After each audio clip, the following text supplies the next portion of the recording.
नमस्कार दोस्तों, मैं हर्ष कुमार टीचिंग एप्टीट्यूड का 11वां लेक्चर लेकर आप सबके सामने प्रस्तुत हुआ हूँ। आज हम बात करेंगे सीआरटी और एनआरटी क्या होता है और ये जो है आज इसके बारे में बेहतर ढंग से इसका डेफिनेशन क्या होता है समझाने का प्रयास करेंगे और परसेंटेज और परसेंटाइल में क्या अंतर होता है इस पे भी आज बात करेंगे। ये जो है एग्जाम में काफ़ी महत्वपूर्ण क्वेश्चन इस पे आता है बन के, और आज हम इस पे प्रीवियस ईयर क्वेश्चंस की भी बात करेंगे। ये जो है इवोल्यूशन का जो है एक प्रकार से प्रकार है। तो आज हम सबसे पहले जानेंगे सीआरटी होता क्या है। तो सबसे पहले सीआरटी होता है, मान लिया जाए यह एक बाउंड्री लाइन है, ठीक है, निश्चित लाइन है कि कोई बच्चा इस लाइन के, मैं रंग चेंज कर लेता हूँ, कोई बच्चा जो है इस लाइन के बिलो नंबर लाएगा तो वो फेल हो जाएगा, जबकि कोई बच्चा इसके जस्ट इस बॉर्डर को पार कर लेगा उसे पास माना जाएगा। ठीक है, एक प्रकार से क्या है, क्राइटेरिया जो है रेफरेंस टेस्टिंग है, जिसमें जो है यह एक प्रकार का असेसमेंट है, जिसमें जो है टीचर एक जो है मेजर डिजाइन करता है। ठीक है, मेजर डिजाइन की करता है कि कितना जो है नंबर पर ये बच्चा पास होगा, कितना क्राइटेरिया में पास होगा, 33% की 45%। और ये जो है स्टूडेंट का परफॉर्मेंस देखता है against the fix set criteria, उसका परफॉर्मेंस देखता है कितना नंबर वो अंक पाया।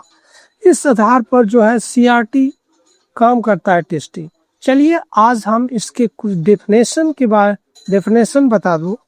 डेफिनेशन कह रहा है दिस आर असेसमेंट या test design to measure a student performance against a fix set of criteria और लर्निंग स्टैंडर्ड।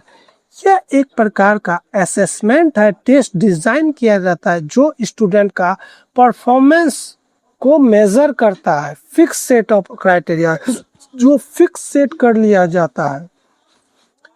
और यह जो है उसका जो की फीचर्स की बात करेंगे, विशेषता, ये जो है this score is independent of how other student are performing. ये जो है स्कोर एक इंडिपेंडेंट रहता है किस प्रकार का स्टूडेंट परफॉर्मेंस कर रहा है। मतलब यहाँ स्कोर जो है, स्कोर इंडिपेंडेंट का अर्थ है यहाँ पे जो आपका स्कोर है, मान लिया जाए आप 60 मार्क्स लाए और कोई बच्चा 50 मार्क्स लाया और बॉर्डर जो लाइन है 60 रखा गया है। ठीक है, यदि कोई बच्चा जो है 60 प्लस या 60 नंबर लाएगा तो वो पास माना जाएगा। मतलब एक फिक्स्ड कर दिया गया इतना पर पास, जो 50 लाया वो फेल माना जाएगा, मतलब बिलो लाया कोई बच्चा। तो ये एक फीचर्स है और यह एक स्वतंत्र रहता है, पास या फेल करेगा मैंने वे स्वतंत्र रहते हैं, एक दूसरे स्टूडेंट से जो है स्वतंत्र रहता है। ये नहीं कि मान लिया जाए वो 65 नंबर लाया हम भी लाए तो हम बाहर हो गए, लेकिन ऐसा इसमें नहीं है। और ये जो है डिफाइन कैसे किया जाता है, इसे जो है परसेंटेज में डिफाइन किया जाता है। ठीक है, अब देख लेते हैं परसेंटेज में किस प्रकार से डिसाइड किया जाता है। तो मान लिया जाए आप अभी कोई एग्जाम देते हैं, सीयूटी का एग्जाम है, ठीक है, कोई व्यक्ति जो है या बच्चा 60% मार्क्स लाया और एक क्राइटेरिया, एक बॉर्डर लाइन बनाया गया, जो इससे बिलो लाएगा वो फेल माना जाएगा। तो यहाँ पर ये नहीं होगा कि कोई व्यक्ति जो है अगर 60% से कम लाया तो वो पास हो जाएगा, ऐसा तो है नहीं। एक फिक्स्ड कर दिया गया है एग्जाम में। ये एक तरह से क्या बताता है, परसेंटेज। जब भी क्राइटेरियन रेफरेंस टेस्टिंग किया जाएगा वो हमेशा परसेंटेज बताएगा। कि जैसे मान लिया जाए कोई आप यूजीसी नेट का एग्जाम दे रहे हैं, पेपर 1 में जो है 50 मार्क्स 50 क्वेश्चंस है और 100 मार्क्स होते हैं कुल। 50 इंटू 2 मार्क्स ईच। तो ये क्राइटेरिया बना दिया गया है इसमें कि कोई बच्चा जो है 45 लाएगा तो ही पास होगा। ये क्या है 45, यहाँ परसेंटेज एक तरह से देखा 45% लाएगा तो पास हो जाएगा। इसमें ऑलवेज जो है परसेंटेज की बात की जाती है क्राइटेरियन रेफरेंस टेस्टिंग में, ठीक है। और आप एग्जाम्पल में भी देख सकते हैं डिफाइन किया गया है, जैसे कोई 100 में 40 मार्क्स लाया तो ये कितना लाया परसेंटेज, ये जो है 40% लाया। और कोई 100 में 85 लाया तो 85% वो लाया। तो ये क्या है इसको, और डायग्राम के माध्यम से जैसा कि मैं आपको बताया एक लकीर खींच, कट ऑफ 60% गया, ठीक है। यहाँ परसेंटेज की बात हो रही है। और एक जो है पास लकीर है, जैसा मैं बार बार कह रहा हूँ 60% से जो कम लाया वो फेल हो गया, 60% से एबव जो लाया वो पास हो गया। एक डायग्राम के माध्यम से आप भी इसे समझ सकते हैं। क्राइटेरिया CRT इसे शॉर्ट में हम लोग कहते हैं। अब हम बात करेंगे NRT क्या होता है। तो NRT जो है क्या होता है, नॉर्म रेफरेंस टेस्टिंग। मतलब यह जो है आपके साथ मान लिया जाए, इसमें जो है जो बच्चा आप स्टूडेंट आपके साथ एग्जाम दे रहा है उनका क्या स्कोर आ रहा है, नॉर्म रेफरेंस का मतलब ये हो रहा है स्कोर कितना आ रहा है, उसके बेसिस पर आपका स्कोर निर्धारित होगा। मतलब कोई बच्चा है या स्टूडेंट है वो कितना स्कोर ला रहा है। मान लिया जाए कोई बच्चा जो है 90 ला रहा है, ठीक है, स्कोर ला रहा है। और कट ऑफ जो है आपका मान लेते हैं, एक प्रकार से मैं और बढ़िया से आपको समझा देता हूँ कि एक बॉर्डर लाइन मान लेते हैं, ये 5 व्यक्ति है, ठीक। और कोई और 2 बच्चा जो है मान लेते हैं 99 लाया, 99 लाया, ठीक है।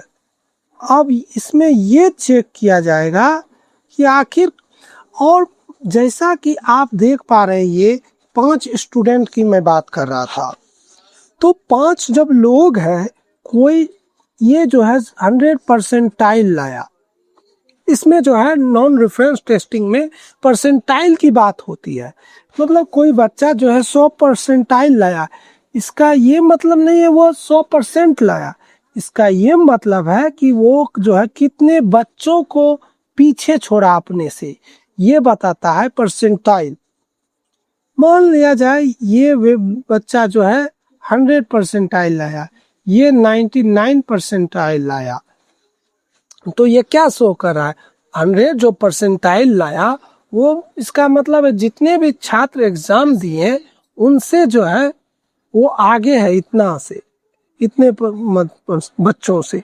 99% में भी वही, मतलब इतने बच्चे जो है इनके पीछे है।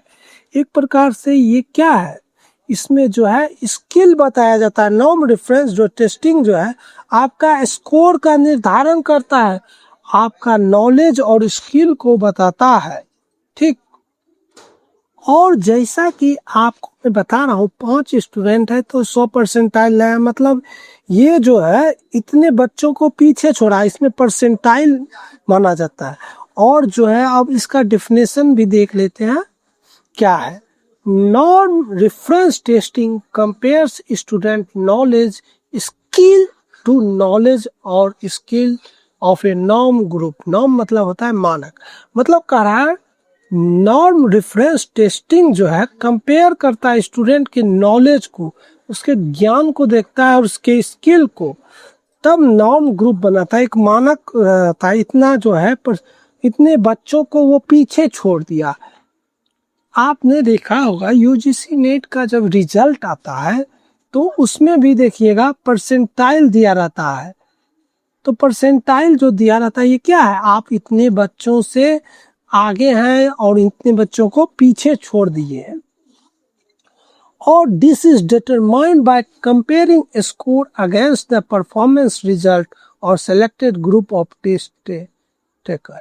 मतलब ये जो डिटरमाइन करता है, कंपेयर करता है स्कोर को अगेंस्ट द परफॉर्मेंस, परफॉर्मेंस से अलग ये स्कोर को बताता है, परफॉर्मेंस रिजल्ट।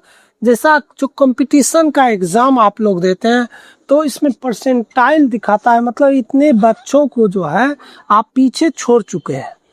और सेलेक्ट लिखा है determine comparing score against performance result से अगेंस्ट रहता है, विपरीत रहता है। जैसा सीआरटी में हमने देखा कि उसमें परसेंट पर काम होता था और उसमें एक जो है बॉर्डर लाइन था, ये इतना लाएगा, इस बॉर्डर लाइन को पार करेगा तो पास, इस बॉर्डर लाइन को पास नहीं करेगा तो फेल हो जाएगा।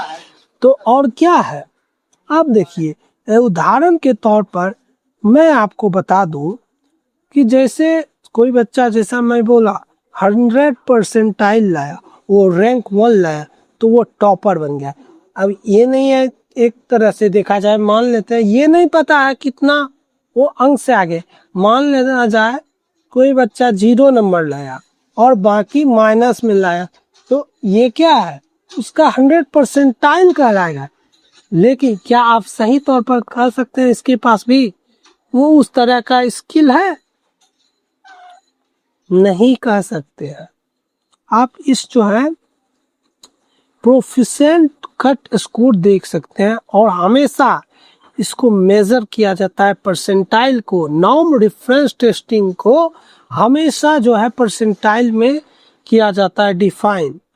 और ये जो आप डायग्राम देख सकते हैं इसमें कुछ छात्र हैं, student can have high percentile rank but not achieve proficiency.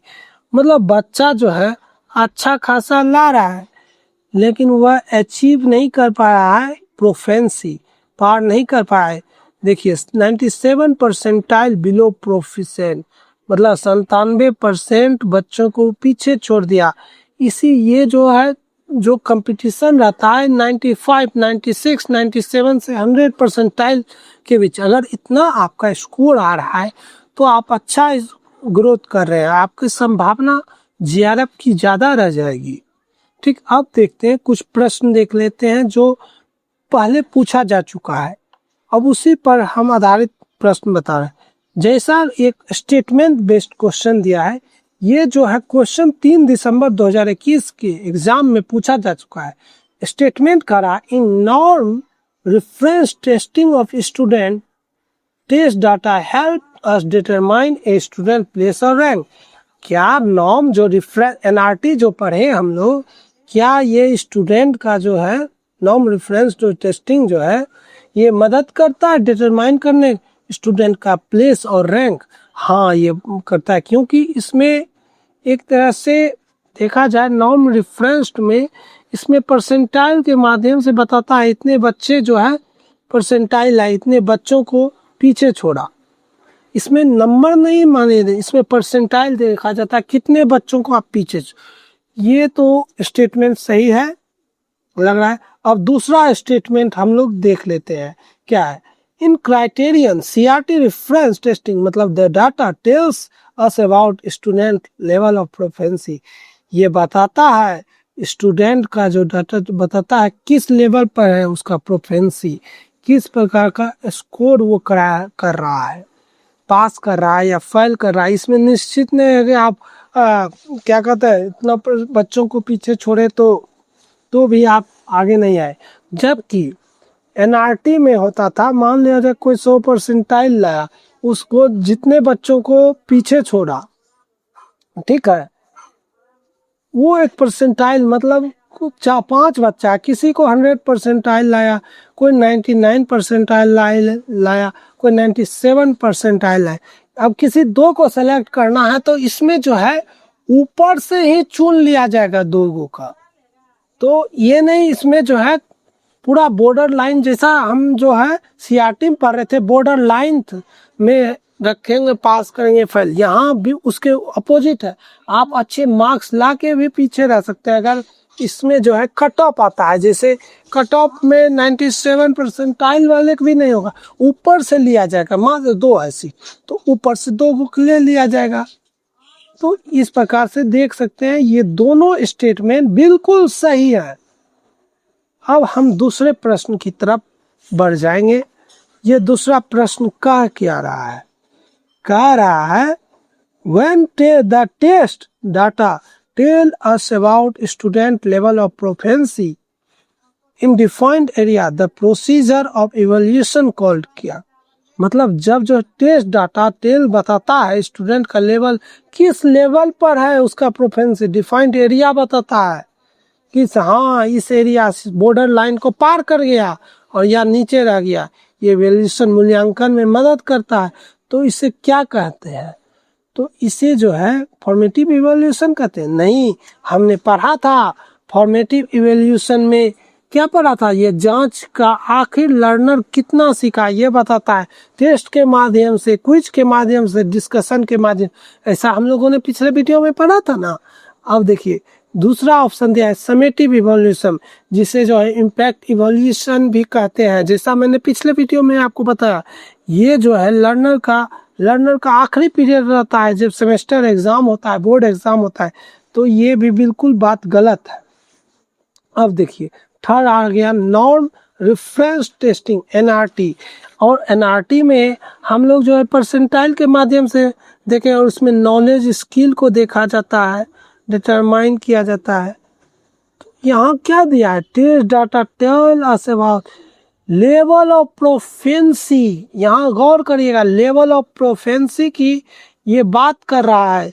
तो ये किस में आ जाएगा, टेस्टिंग में, ये जो है क्राइटेरियन रेफरेंस टेस्टिंग में आ जाएगा। तो ये आपका फोर्थ नंबर राइट होगा। ठीक है, चलिए हम नेक्स्ट क्वेश्चन की तरफ बढ़ते हैं। थर्ड क्वेश्चन ये जो है, अब ये देखिए असर्शन बेस्ड है, ये आखिरी क्वेश्चन है।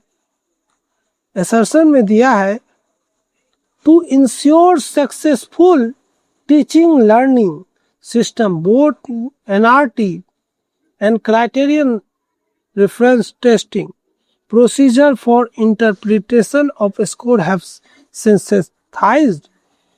मतलब कह रहा है टू इंश्योर करना सक्सेसफुल टीचिंग सिस्टम को, बोर्ड क्या दोनों में होता है, एनआरटी और सीआरटी में, प्रोसीजर में, interpretation of score have synthesized क्या किया जाता है। तो हाँ ये किया जाता है, असर्शन बिल्कुल सही है, कथन। अब तर्क देखिए क्या दिया है, तर्क क्या सही है, अब इसके देख लेते हैं। अब कह रहा है parents and educational administrator along with students themselves need to know the status of accomplishment in the term of laid down criteria, relative position of participant bias with that other। मतलब ये जो पेरेंट्स और education जो administrator होता है, जो along with student themselves, student के साथ इनकम्पोलिस करता है term let down criteria relative position में पार्टिसिपेंट दूसरों पर। तो ये भी एक्सप्लेनेशन सही है। तो आप देख सकते हैं दोनों जो है स्टेटमेंट जो बेस्ड है असर्शन और रीजन, तो दोनों ये सही है। अब थोड़ा रिवाइज कर लेते हैं सीआरटी और एनआरटी का, क्विक रिवीजन करेंगे, ज़्यादा समय नहीं लगेगा। तो चलिए क्राइटेरियन सीआरटी में हम लोगों ने पढ़ा, मेजर जो है फिक्स्ड क्राइटेरिया में होता है, स्टैंडर्ड बना रहता है कि इतना बॉर्डर से पार करेगा तो पास या फेल। सोच ये क्या दिखाता है, लेवल ऑफ प्रोफिशिएंसी, ये क्या दिखाता है, लेवल ऑफ प्रोफिशिएंसी मतलब कितना अंक लाया उसका, ये देखा जाता है। प्रोफिशिएंसी परफॉर्मेंस, प्रोफिशिएंसी मतलब परफॉर्मेंस देखा जाता है against fixed criteria. Fixed criteria जो दिया जाता है लर्निंग को, स्टैंडर्ड को डेवलप करता है, और इसको ऑलवेज जो है परसेंटेज में मेजर किया जाता है। और फोकस क्या रहता है, पास फाइल कट ऑफ। इसमें कट ऑफ नहीं रहता, मतलब रहता है एक पास फाइल बना दिया जाता है, इसमें कट ऑफ नहीं दिया जाता है कि इतना परसेंट लाया तो ये फाइल हो गया, मतलब इसको बाहर कर दिया गया, इसमें एक फिक्स कर दिया जाता है। अब हम एनआरटी का देख लेते हैं। नॉन रेफरेंस क्या है, टेस्टिंग देख लेते हैं। ये क्या है, compare student against norm group. ये जो है कंपेयर किया जाता है स्टूडेंट के नॉर्म ग्रुप में। जैसा मैंने बताया नॉर्म मतलब मानक, एक मतलब इतना बच्चा ऊपर से ले लिया जाएगा, कट ऑफ गया पास, ठीक। ये हमेशा डिटरमाइन प्लेस और रैंक बताता है, कितना प्लेस किया, रैंक कितना लाया। और score depend on Pir performance, और स्कोर जो है डिपेंड करता है पीर परफॉर्मेंस, मतलब उसका स्किल कैसा है, नॉलेज कैसा है, बुद्धिजीवी कैसे। और ये हमेशा परसेंटाइल में किया जाता है। ये आप समझ गए होंगे। परसेंटेज कब नापा जाता है, यूज किया जाता है, सीआरटी में नापा मेजर किया जाता है, और एनआरटी में परसेंटाइल के। वो काफी बच्चों को कंफ्यूजन होता है इसमें। फोकसेस ऑन रिलेटिव पोजीशन, ये जो है रिलेटिव पोजीशन पर फोकस करता है। जिस प्रकार मैंने बताया 5 स्टूडेंट है, एक कोई 99 परसेंटाइल लाया, कोई 98 लाया, तो अगर कट ऑफ जो है ऊपर से ले लिया गया, ऊपर से लिया जाता है, तो ऊपर से 2 सीट है तो ऊपर से दोनों को चुन लिया जाएगा। ठीक, अब जो है ये था आपका आज का सीआरटी और एनआरटी का टेस्टिंग। ये जो है टाइप्स ऑफ इवैल्यूएशन में आता है। तो बताइएगा वीडियो कैसा लगा, अच्छा लगे तो लाइक करिएगा, शेयर करिएगा और कमेंट जरूर करिएगा। और इसी तरह के मैं वीडियो लाता रहूँगा, ताकि मैं इससे हमें मोटिवेशन मिलता है अगले वीडियो के लिए। धन्यवाद। जय हिंद, जय भारत, वंदे मातरम।